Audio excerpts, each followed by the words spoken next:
Hello, beautiful boss babes. Are you ready to chase life with Kelly? Well, I'm your host, Kelly Chase, and I'm so excited you're here. We are going to talk about all things love, dating, relationships, money mindset. We're going to dive deep into self-love, worthiness. I am going to bring on some incredibly empowering guests. We're going to have fun, we're going to laugh, and perhaps we're even going to shed some tears together. I am here to empower you, inspire you, and motivate you to create the life you crave. I am so excited for today's episode. Let's dive in. Hi, babes. Welcome back to the show. I have such a beautiful guest on with me today who I know that you're absolutely going to love. I was honestly recently introduced to her probably within the last 6 months, and we had a session together. She invited me into an experience, and it was just that, and I will probably talk a little bit about that. But yeah, I want to welcome to the show Tamarin Oblowitz, and she is a spiritual and intuitive therapist, holistic psychotherapist. We don't like labels and titles, but for the sake of the show, here we go. Yes, welcome. Thank you for being here. Thanks for having me. Thank you so much. Appreciate it. Yeah. So, I mean, as I said, you invited me into an experience and I had a session with you. And I feel like, the biggest takeaways for me, one, you left me with such a beautiful awareness that not only like you sent a follow-up email with things, just kind of like, affirmations for one, which I do practice, maybe not every single day, but I have been practicing them pretty consistently since our conversation. And that was a few months ago. And then, just kind of, the education behind aligning like the chakras with our language and just everything. It was just so powerful. The crystals, and I was like, this is all so new to me, but I loved every second of it. But like I said, the awareness that it brought to me, our 3 words that you left me with that day were allow, trust, and explore. And they have been like mantras of mine. I don't have to, revisit our email. Like they are like ingrained in my mind. And it's like every time that I have a, like a confused situation or conflict going on, I keep coming back to that. I'm like, okay, what can I allow right now? What can I explore? And what can I trust more? And so it's been really beautiful to like tap into that. But something else that was really neat for me was during our experience, you were taking me through like a guided visualization and meditation. And I remember, I'm like going to get choked up because it was just so pretty. It was so beautiful, but a tear fell from my eye. And I remember, hold on, let me catch my talking voice again. I remember you saying, you were like, prior to me releasing emotions, you said, if you feel like you're going to cry or, a tear's going to fall, allow it to run down your face and hit your throat. And I had never heard this before. And I thought it was so profound. So, you were explaining that basically, instead of wiping it away, allow your tear to go through its whole like process so from the eye to the throat. When it does that, it opens your throat chakra. So it's like you're allowing the entire process to really go through it and release and open up the throat blockages or, anything like that we may have not, because a lot of us hold back from speaking and using our voice and that kind of thing. And thus probably why we have suppressed emotions going on. So it was just so beautiful. Like I was crying out of beauty, honestly, but it was so interesting because it was like the tear just came. There was not to say there wasn't an emotion behind it, because obviously there was, but I just remember feeling like my face was wet and I was like, that's so, like I couldn't feel my tear is what I'm trying to say. Like it just formed and it fell and I was like, wow. But I think it was honestly the like beauty that I was like feeling on the inside and from the whole experience. So I never shared that with you, but I just thought it was a beautiful moment for me. So it was just great. Sharing that. I love feedback, not from my ego, but just for my soul. It's like reinforcing that I am aligned with my soul purpose of doing the work that I'm doing and helping beautiful women souls like yourself to really dive in deep and uncover their blockages. And yeah, absolutely. We are so quick, like I told you in our session, to grab for a tissue or wipe our tears away, that we don't allow the emotion to fully process. And tears essentially are just, I don't like the word antibiotics because I don't love antibiotics, but they're antibiotics for the soul. They're cleansing for the soul. They're really just so healing for the soul. So really connecting to how you're feeling without judgment, because I think we're so quick to judge ourselves for how we're feeling. And that's actually what causes suffering. It compounds the experience, and we all do it. It's almost like we're wired to unconsciously judge ourselves. Like we don't even realize we're doing it.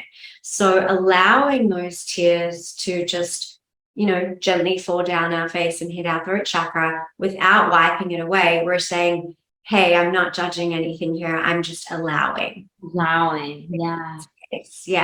Yeah. Yeah. It was wonderful. It was so wonderful. So I want to know, and for my listeners, just to get to know you, and like, what is your story? What is your journey? How did you even kind of take me back, like through maybe like your childhood, adolescent and stuff. And like, what brought you to doing the work that you're doing? Why did you fall into this? So, I was starting at the very beginning. I was born in South Africa, in Cape Town, beautiful place. For any of the listeners who've been there or wanting to go, it is magical. It's stunning. You've got like the ocean, and then you've got the mountain, and it's a gorgeous backdrop. Anyway, I was born there, and then I immigrated to Australia when I was 1 year old, with my parents, and I grew up in the most isolated city in the world, which is Perth, Western Australia. And fact, they closed off during COVID. They closed off like to the entire world. Like you couldn't even get from Sydney, where I live now, to Perth. So that's like saying, hey, during COVID, you can't travel from LA to New York, like just completely.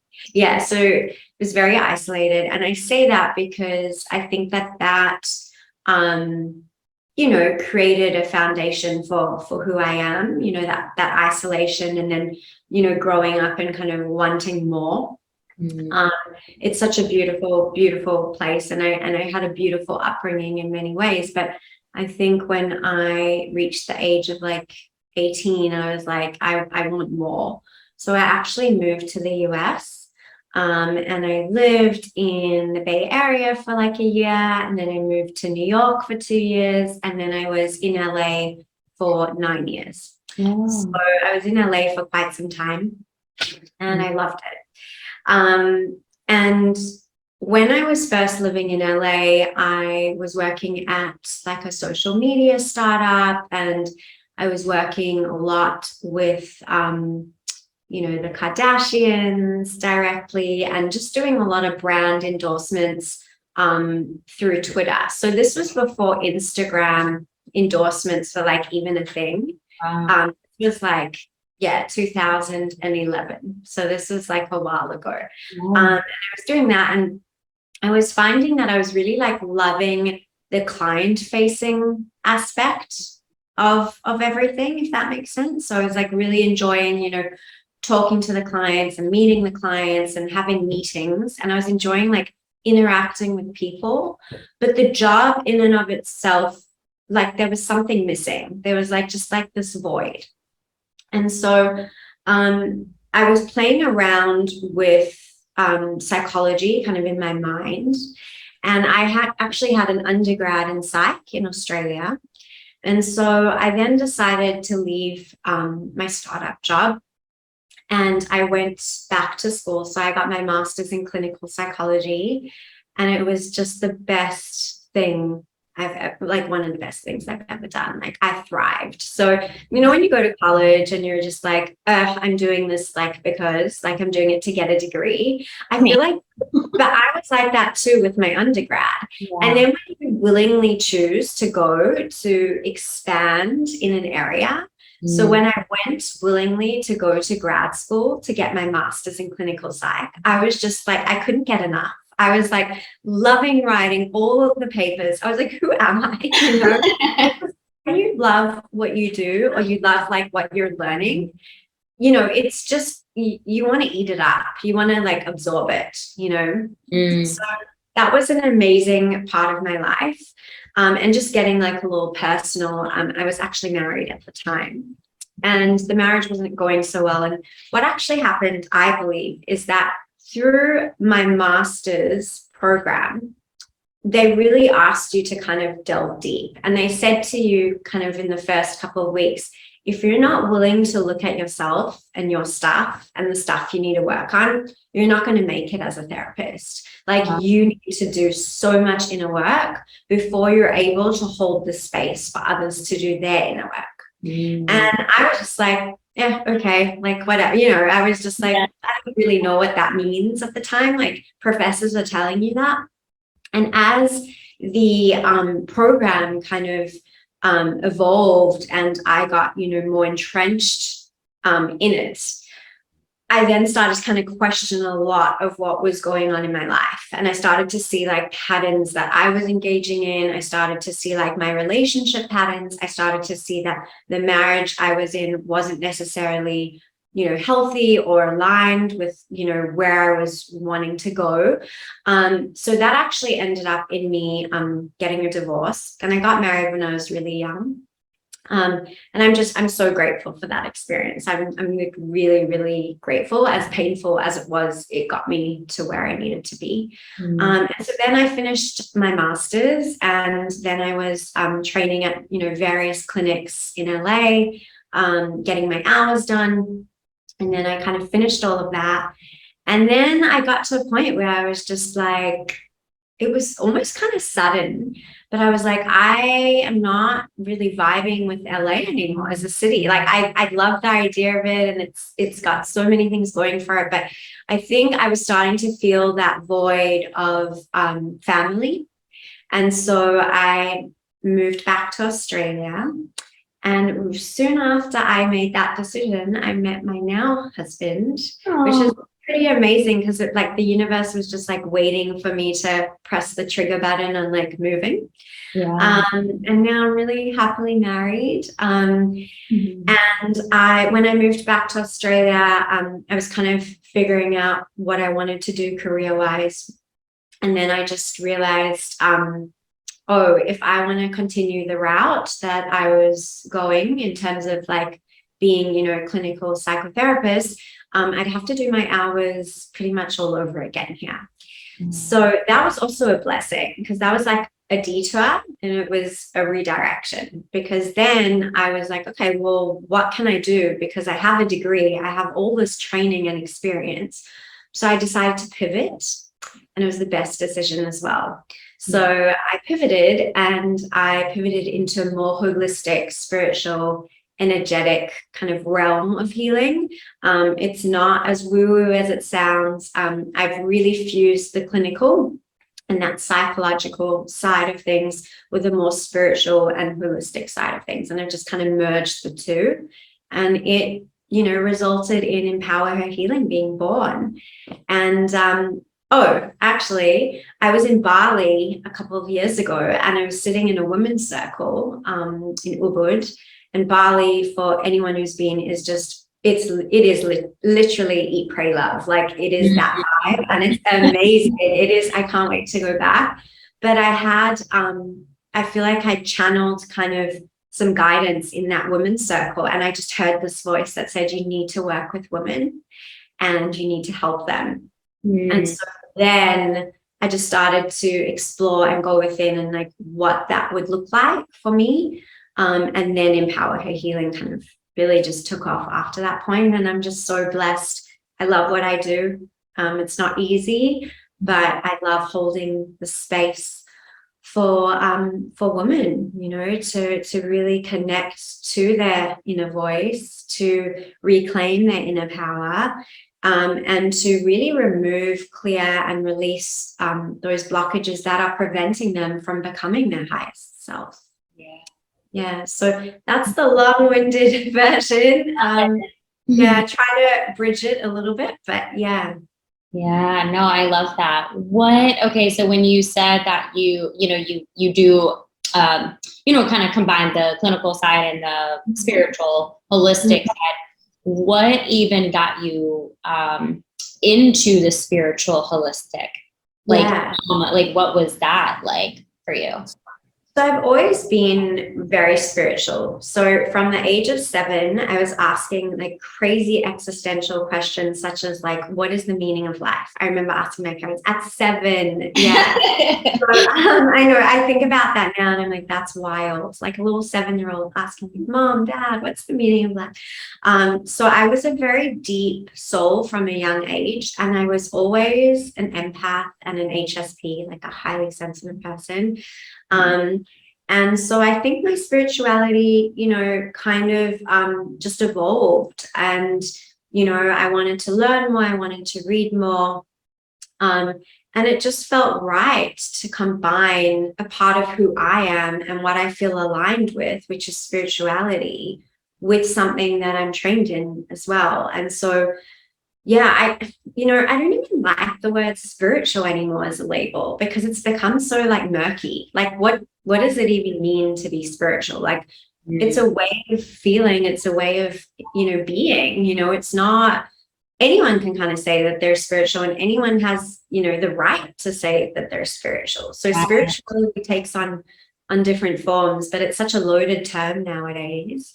But yeah, I've always been that way kind of inclined, but I think, you know, some stuff that I've been through, which has been quite heavy, probably led me to have a few spiritual awakenings throughout my life, which then probably, you know, spearheaded where, you know, the direction of my journey and where I'm at now with Empower Her Healing, and where I'm at now with my life, if that makes sense. Absolutely. Yeah, absolutely. I mean, I can absolutely resonate with that, because I feel like that, I mean, granted, I didn't start what I call my self-love journey or my spiritual awakening really until over these last like 4.5 years. So when I was ever going through things, I never had that connection. You know, I was raised Catholic, so AKA religious, quote unquote. And then, but not like raised until I was 20. Like this was like until I was like confirmed. And then my mom was kind of like, well, if you don't want to go to church anymore, or if it doesn't land with you, then, you know, she gave us a choice. And from that point on, because I never connected when we went to mass. I never was feeling anything. Like I just forgot it. I went to confirmation, like religious classes, like every week, you know, I still just like wasn't there. And so I called myself spiritual, as you just mentioned. Like I called myself spiritual because I didn't know how else to identify myself. And so I was like, well, I know I'm not religious, but okay, then I guess that means I'm spiritual. But I was like, I don't even know what that means. Like, I don't know what that means. So, you know, from the age of 14 to 33, I was disconnected from a higher power, more or less. You know, I'm sure that there were moments where I was praying to God or someone, but there was no real true, like as you were saying, it's a feeling, it's a like state of being. And I never had that during those times. So in times of struggle, I would immediately bounce to doing something to avoid and distract myself from feeling, from whatever. And of course that it consequenced, I guess, into me feeling unworthy and, you know, not good enough, you know, what's wrong with me, that type of thing. Particularly in relationships and losing myself in relationships and dating. But like I said, it was just within these last 4.5 years that I was like, I started doing meditation and affirmations and visualizations and reading personal development books. And it was interesting because in 2018, I was in a business mastermind, learning a bunch of strategy from a handful of coaches. And one of the coaches was very different than the rest. She was a little strategy, but everything else she was talking about like feminine energy and masculine energy. And it was very different. And I was like, what is this? And then like money mindset conversations. And I'm like, okay. So she was definitely like, and the more mindset space versus the business strategy. And I leaned in, and I've been working with her off and on since 2018. And working with her, though, catapulted me even deeper into connecting with myself, and with all of the, modalities that I was using at the time, I was able to actually make that connection and be like, okay, I didn't know what spirituality meant, but I know what it is now. Like, I am so connected on my inside. And I know, like, obviously, like, going through experiences as I did with you connected me even more. I mean, I think that, like I said, it was like, I can't even describe it. It wasn't like a sad emotion. I just tear because it was like, I was connecting so deeper to like my self-love and like source and God and universe at that moment. I was like, this is just so beautiful. So it was so neat. So I love that you empower women to walk that journey, and that you lead them and guide them and support them and hold space for them to get there and, find themselves again. Well, as you said, like, if we don't have that faith or that trust or that spirituality, whatever you want to call it, we numb out. Yeah. Okay. And what you described, numbing out, that can be, addiction, addiction comes in so many different forms. It can be eating disorders, it can be, various different things, and they manifest themselves in, I call it numbing out, because we're avoiding what we really need to look at. And you have to wonder, like, why do we need to do that if we don't have faith or trust, right? It's because we need that faith and that trust. We need, something ultimately to look toward, to fill up that space. Otherwise, there's a void, and then we go chasing, various other things, and we engage in self-sabotaging patterns, etc. So it's really scary, and I've been there before, to not be in a spiritual mindset and to be running off and just, really kind of making a mess of your life. It's scary. It's scary to not have anything to trust in. Yeah. And more importantly, not trusting in yourself. Because I think that's what spirituality ultimately leads you to, is to self-trust. It's not about like, let's worship this guru and let's, worship this higher power. It's not about that. It's about, let's, connect to the trust within ourselves. Yeah. That spirituality ultimately leads you to. Yeah, absolutely. I absolutely agree with that. And it's interesting because I feel like that maybe it was prompted, by our conversation about the allow, trust, and explore. Because I feel like I have a lot more awareness lately when I am saying something yet not doing what I'm saying. So I know that has, ultimately, like, that's probably what I did for a very long time. I would say something or maybe like, oh, well, I really want this, but then my behaviors and my actions would be completely the opposite, and it'd be contradicting and numbing, avoiding, distracting, that kind of thing. And so I was never getting closer to the desired goal. No, because you're giving out mixed energy to the universe. Right, exactly. So now, granted, I've been doing it over the last 4 years, but it's just become more heightened recently. And again, I think it's just because I took those 3 words and I'm like, okay, allow, trust, explore, trust, explore, mantering around my house. But Even recently, I decided about a month and a half ago to write a book, and yeah, I'm super excited about it. But it's consistency, and that is like, okay, sitting down and writing. While also I decided, I guess I just finished day 10. So 10 days ago, to commit to a 30 to 45-minute yoga practice in my house every day. Amazing. And it's like non-negotiable. I mean, last night I was really tired, but I was like, I know that it's going to probably help me go to sleep. So yeah, I mean, I did it at like 8:30 at night, which normally I've been trying to do it in the morning to like get myself just in a really good flow state for the day. But it just felt really good. And then, like I said, before our conversation right now, like I just finished up the yoga. But there's no, Kelly, you have the 45 minutes or you have the 30 minutes. And if not, you're going to do it before you go to bed. Like you're going to make the time to do it because, and it has been, I've been so like after, when we're in our Shavasana, I'm really thanking myself. Like, I'm so grateful that you decided to show up and honor yourself today. I'm building my trust. I'm learning to build the trust with myself. Absolutely.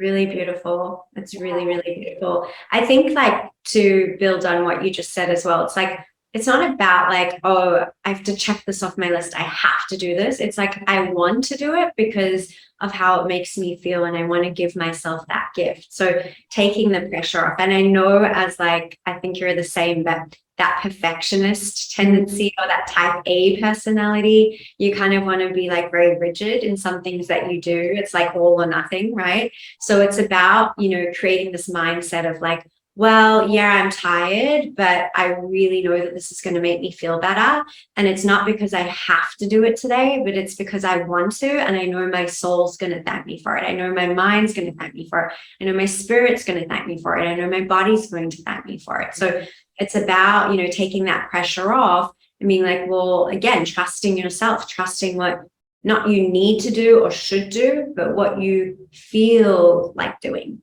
Right. Yeah, absolutely. Yeah, that's it. Yes, I will take that. Yeah. You can really quickly get sucked into that vortex of I should, I have to, I need to, I must.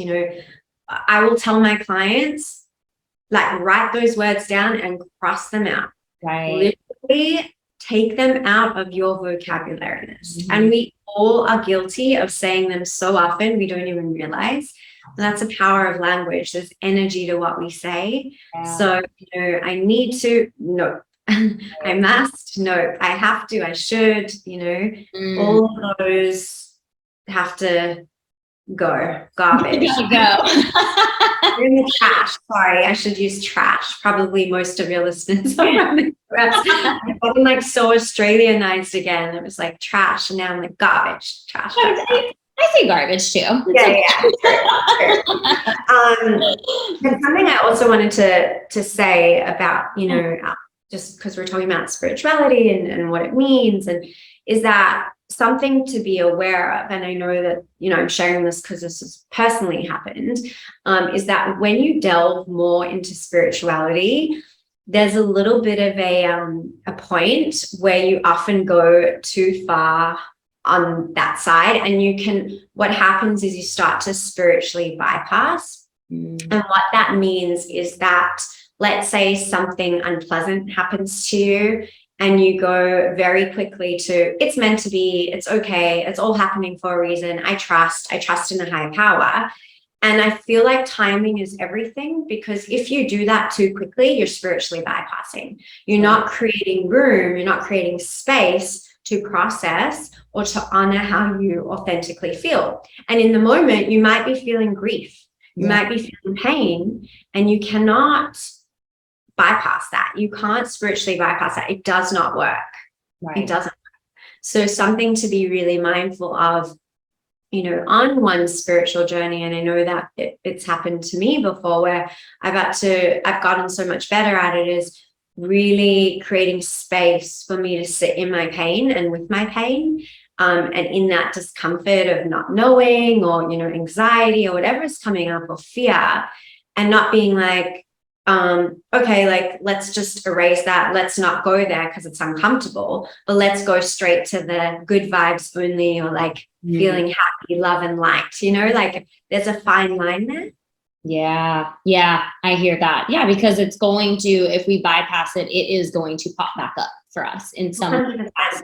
100%. What we repress always gets expressed, always. Yeah. And I say to my clients that healing, when it comes to healing and the inner work, doing the inner work, it is short-term pain, long-term gain. Not facing, your shadows, not doing shadow work, not doing the inner work, not doing therapy, not looking at your stuff, not healing, not wanting to heal. That is short-term gain, long-term pain. Yeah. Yeah. I feel that. I definitely do. I mean, granted, like I said, there were years that went by that I was so disconnected from self that obviously I was bypassing so much. And so just, in these last 4 years of diving deeper, I'm sure that I've only scratched the surface to some of the pain that I definitely bypassed. And things that still come up. Like, yes, I try to be aware that I need to create the space and acknowledge and cry something out and grieve and do the things. While also I know that sometimes I am bypassing still. Kelly.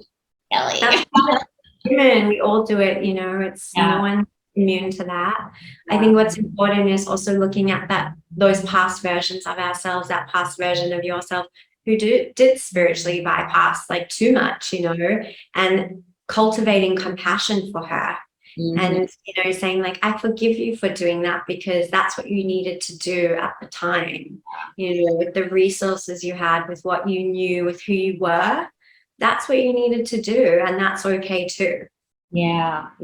I love that. I feel like everything's acknowledging, acknowledgement, bringing awareness, and bringing awareness, acknowledging, and showing compassion. Whether it's to yourself, to others, to parts of you. That's something I'm like learning about right now. Is like our parts.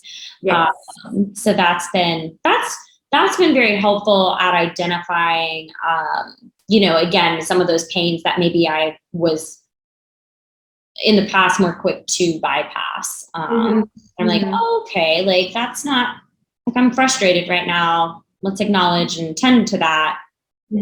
Also doesn't mean it's like defining me in this moment, kind of thing. No, nothing defines you. Nothing really defines you. If you think about like your gender doesn't define you, your career doesn't define you, your bank account doesn't define you, your relationship status, none of that stuff defines you. What's so hard is that society has taught us that all those things define us. Yeah. But, at the end of the day, the only thing that really does define you is your soul purpose. Yeah. Which you're on, which you're doing. And I love it. So are you. Like, it's a beautiful thing, and it's not easy. It's not always rainbows and butterflies because life is not easy. Yeah.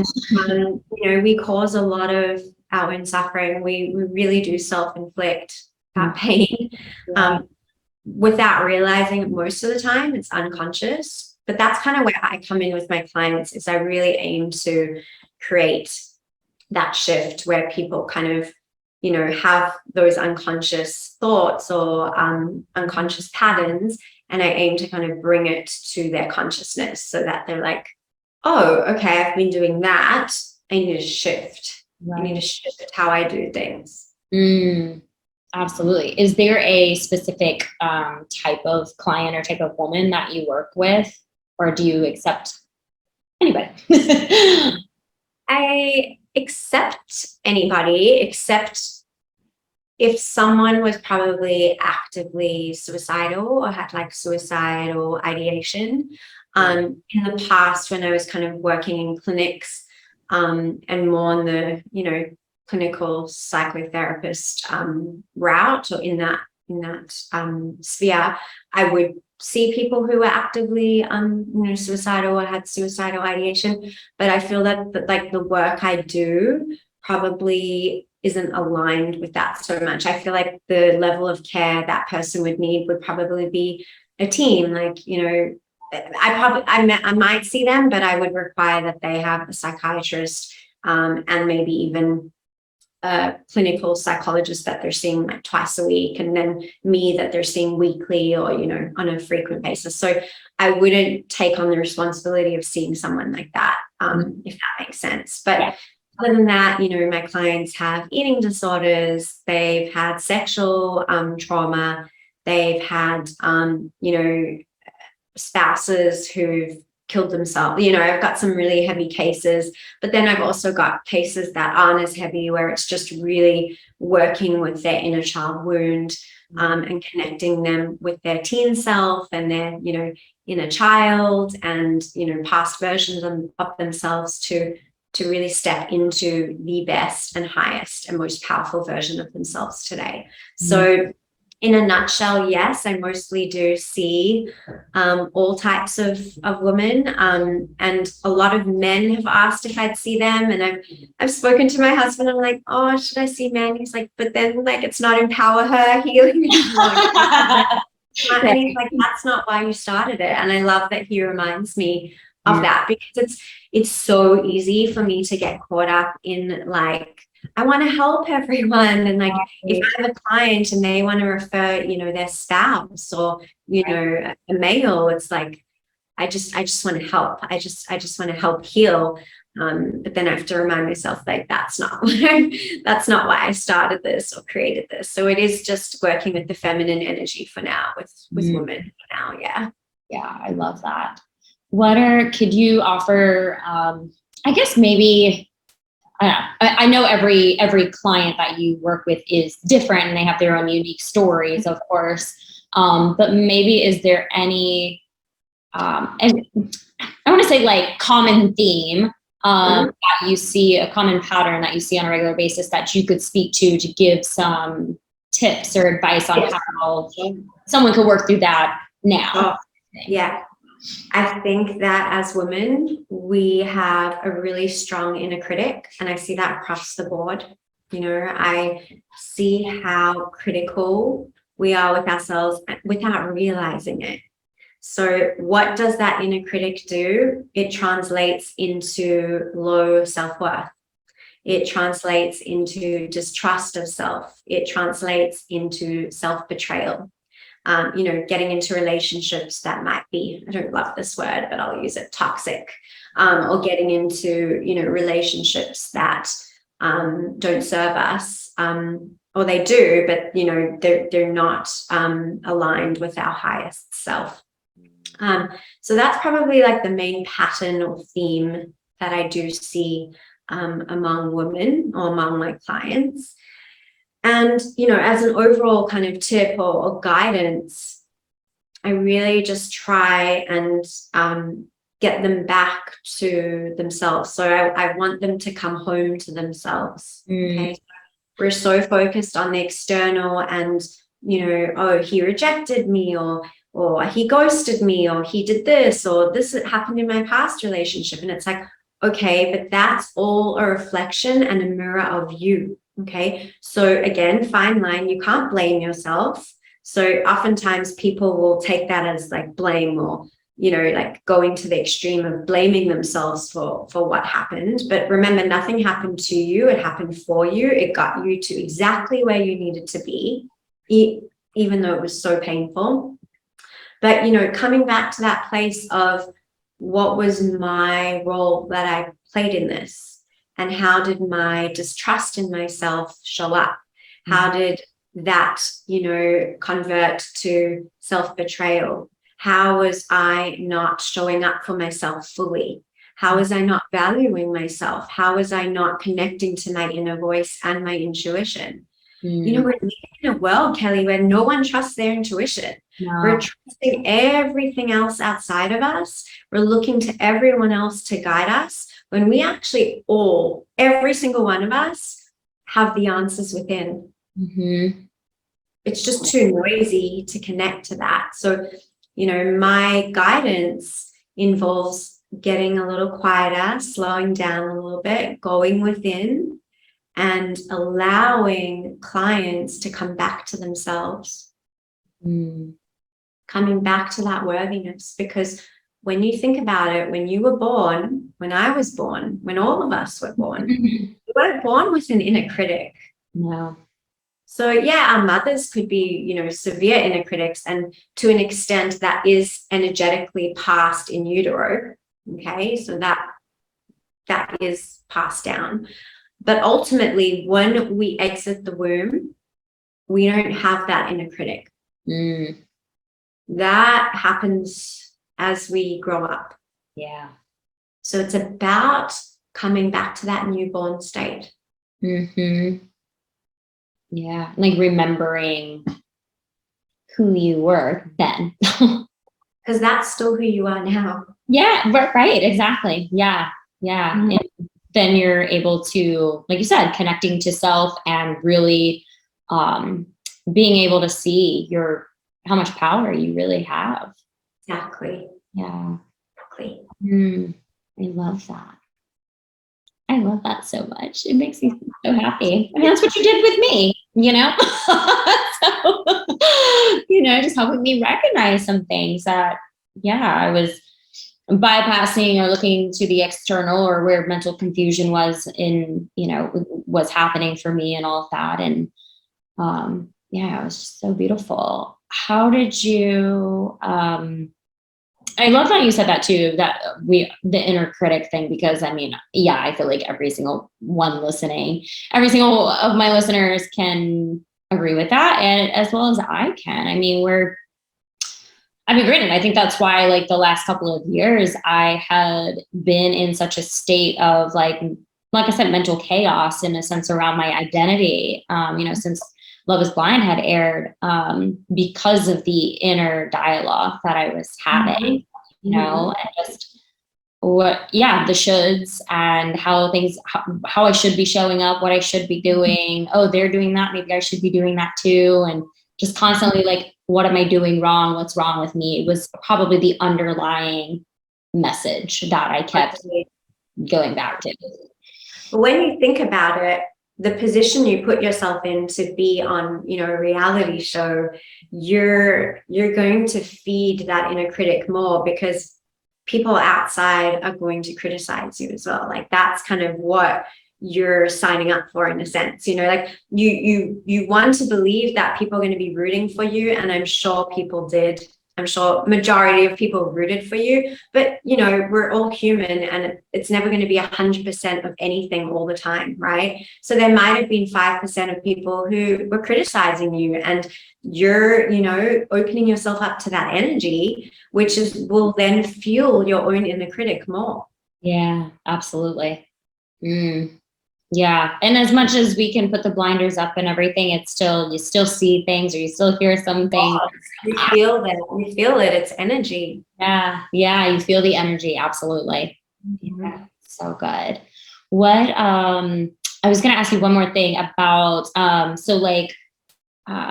the chakra systems and crystals, because that was something that you introduced with me. Yeah.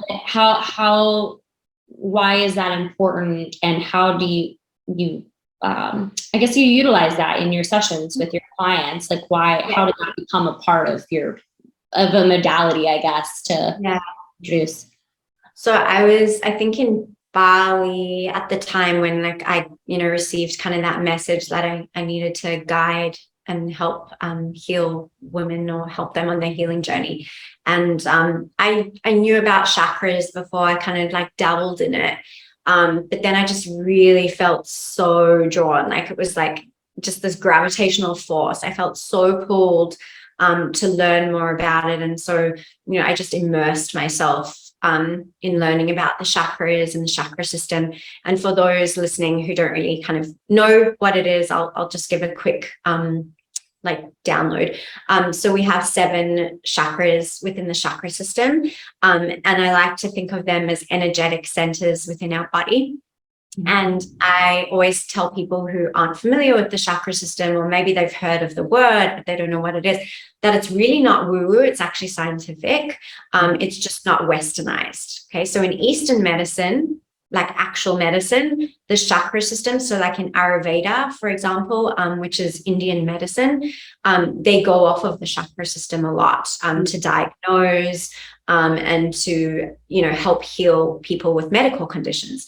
So we have 7 chakras in the chakra system, and it starts on the crown of our head. So like the vortex, above our head. We've then got the third eye, the point between our eyebrows. We've got our throat. So I'll quickly go through the crown chakra, the point above our head. That's like for, increased consciousness and awareness and thoughts. So that's like the highest chakra, and that's highest to source. When you think about source is above us, right? So that's like really high vibrational energy is here. And then you've got your third eye. That's the point between your eyebrows, and that is responsible for intuition. So, what you see, kind of intuition, really connecting to your intuition. Then, and by the way, I'm oversimplifying everything. It's very layered, but just for the sake of time. And then we've got our throat chakra.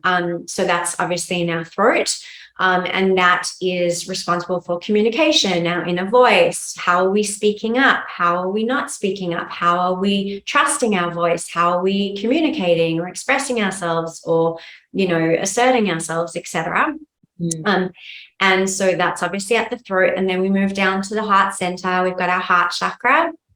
Obviously, forgiveness, the energy of forgiveness is here, the energy of love, if we're betrayed in the past, or, past pain and hurt come in and they block the chakra. And then we move down and we've got the upper belly, we've got the solar plexus. That's the area of inner power, self-worth, and identity. So that inner critic that we just spoke about, that would block the solar plexus or imbalance the solar plexus. And then we move down to kind of the womb center in the females, or the pelvic area. That's the sacral chakra. That's where we hold our creativity, our divine femininity, our sensuality, our sexuality, etc. And then the root chakra, the tailbone of our spine. So it's kind of that like first bone in our spinal cord. You can feel it. It's just a bit above your butt. That's the root chakra, and that's responsible for feeling grounded. It's the closest to the ground, for feeling safe and protected.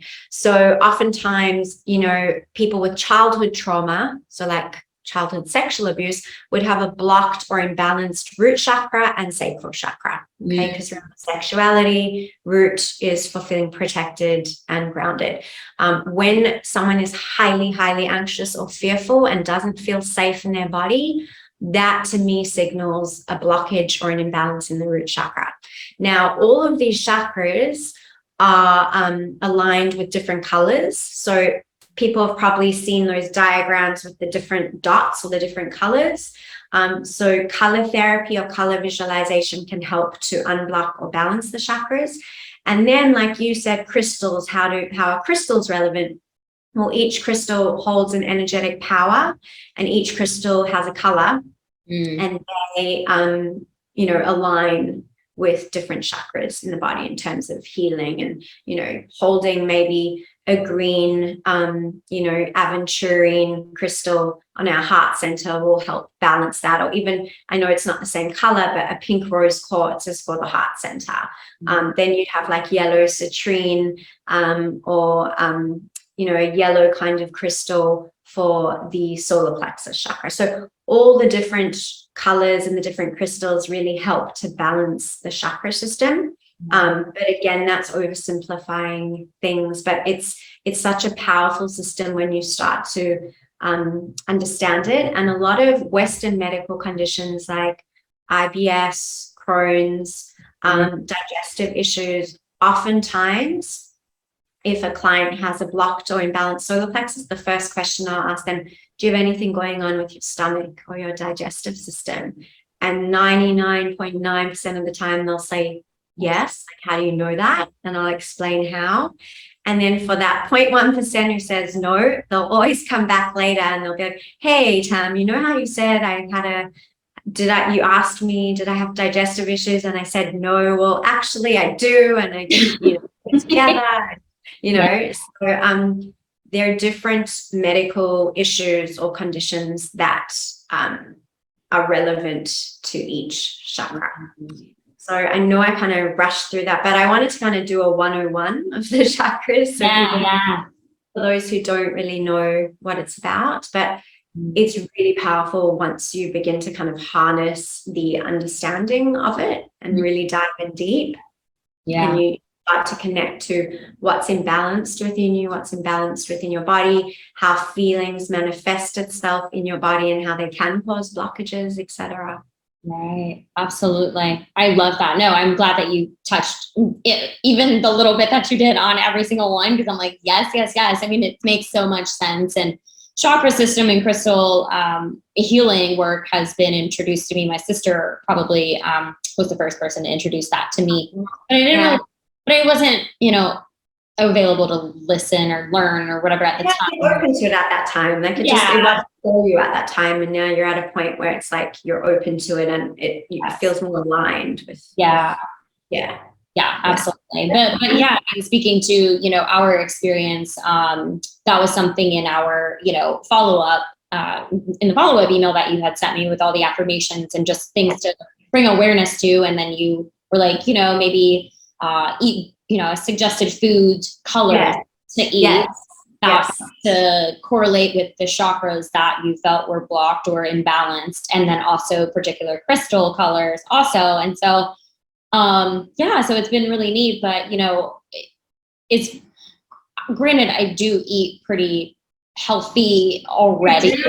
So your stories, you eat very similar to me, like very, very clean, like very clean, gluten-free, like plant-based as much as you can, like no refined sugar, like which is pretty much the way I eat. So I think it's like I'll quickly set to that point. As you become more spiritual, you start to eat differently, right? Like you start to and like by no means am I perfect. Like if I'm craving salty, maybe I'll have like a clean version of like popcorn or like, hormonally you crave sweets and, I'm not just on the extreme, I think that there needs to be a bit of balance. But, having said that, when you start to evolve and when you start to expand in your consciousness and awareness, you will start to eat differently. And people used to tell me that and I didn't really understand it until it happened to me. And I'm sure it's happened to you because we eat very similarly, but it's like, sometimes the thought of, and nothing against people who eat meat, but like I used to eat meat, I don't eat it anymore, but sometimes I'll be like, I could so have a burger right now. Like it's really yum. And then like when I think about actually following through on it, I'm like, but the animal has to be, and also there's energy in food. Like think of food in calories, but that's actually not the energy that food's measured in. It's measured in hertz. Right. So processed food has lower vibrational energy than fresh fruit and vegetables. Absolutely. Yep. Yeah. No, I love it. Yes, absolutely. And that's, it's funny. Like, no, I do still eat meat sometimes. So I don't always consider the animal.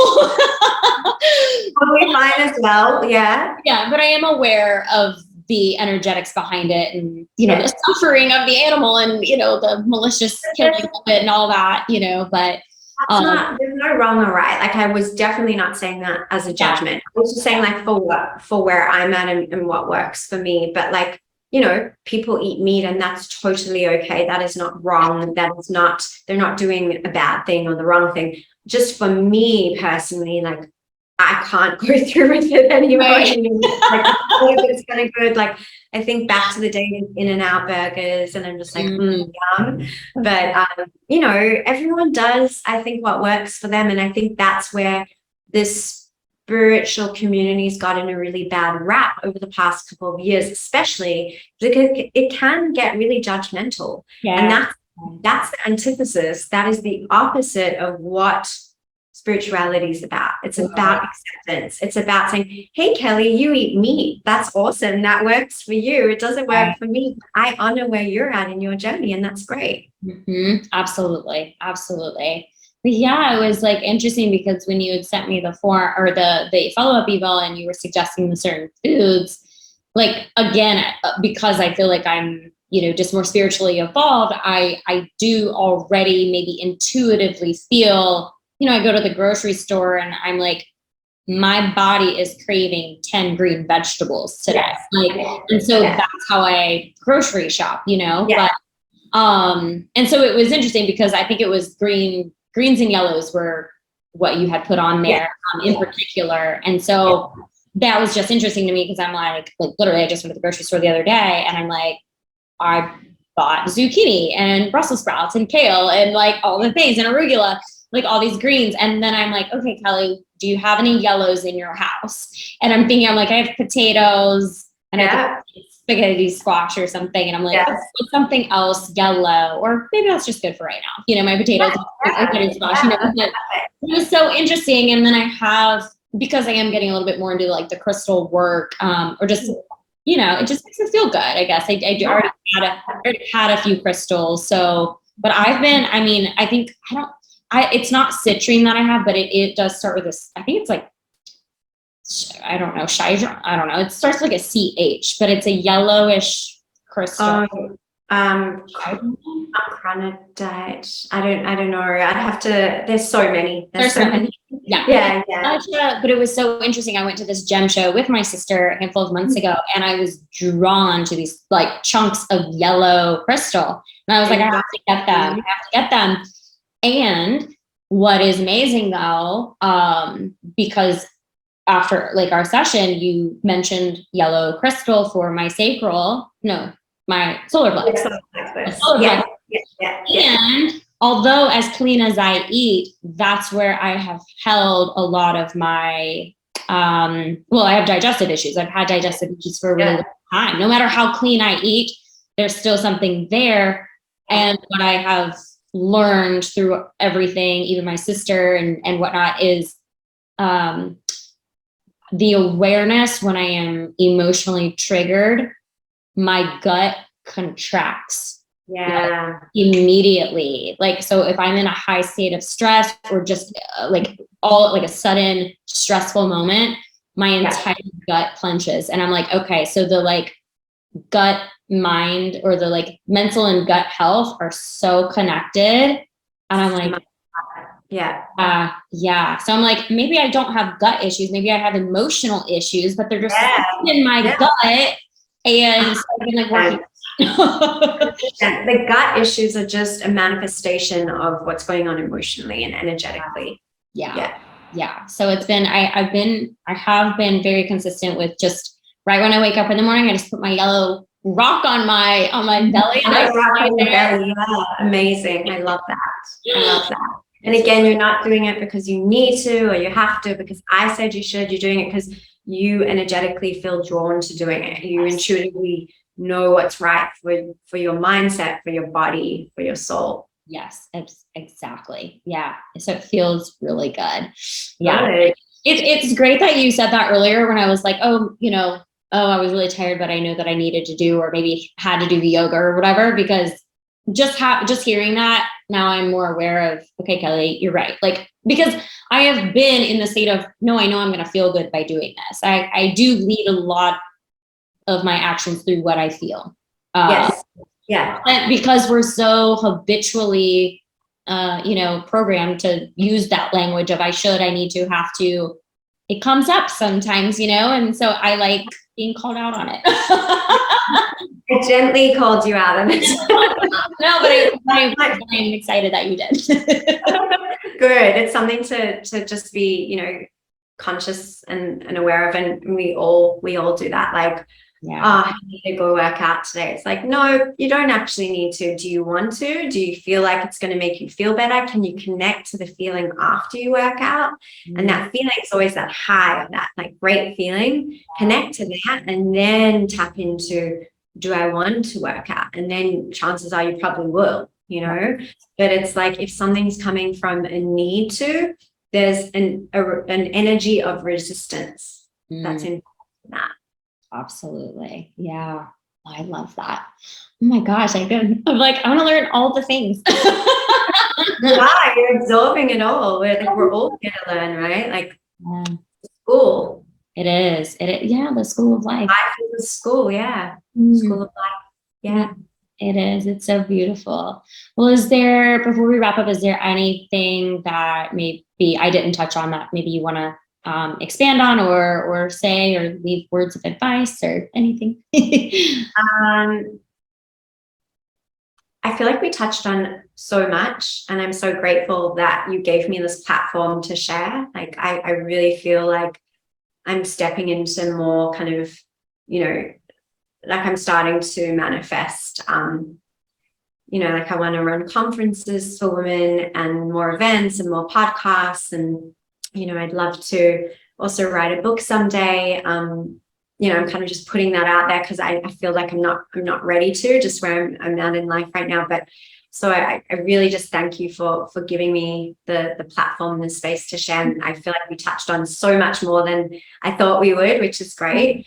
But, last words of kind of wisdom would be, to really connect to that trust, to allow yourself. So using the words I kind of gave you, and this really does apply to everyone. Obviously I applied it to you very specifically, but we'll steal your words. But, just really coming back to yourself, to allow yourself to trust, not to think about trusting other people, because oftentimes we're like, oh, I have trust issues in relationships. That's not what it is. It's trust issues within yourself. So when we trust ourselves, we really actually create room for magic to happen. We create room for miracles to occur. Okay. Yes, it's amazing to trust our path and trust the journey and to trust the universe and to trust a higher power. But all of that comes from within. The source is us. The source is actually us. So that would be kind of my leaving. I love that. Pearls of wisdom. Yeah, no, I love that. Yeah. And I'm so grateful to have had you on here, because I know that this was just such a expansive conversation, and I loved all the beautiful moments and information and knowledge that you shared. So thank you for that. You're welcome. Thank you for having me. I appreciate it. Absolutely. And where can our listeners find you? So I'm mainly on Instagram. Kind of dabbled in TikTok, but don't feel like it's for me at the moment. I don't really have the time. So I'm on Instagram at Empower Her Healing. So EMPOWHER and then healing. And yeah, you can find me on there. I love it. Well, thank you again so much for being here. Thank you so much. Thank you. Have a beautiful rest of your day. Thank you. You too. Bye. If you loved this episode, please download, share, rate, and review. If you are ready to step into that next level version of you and grow your business and bank account, it's time to unleash your goddess magic and chase life with Kelly. You can start this epic expansion journey by diving into the Goddess Magic course bundle found at chaselifetogether.com. Please connect with me on Instagram at chaselifewithkelly. Join the Chase Life with Kelly Facebook community and subscribe to my YouTube channel. Till next time, create the life you crave, babe, and chase life with Kelly.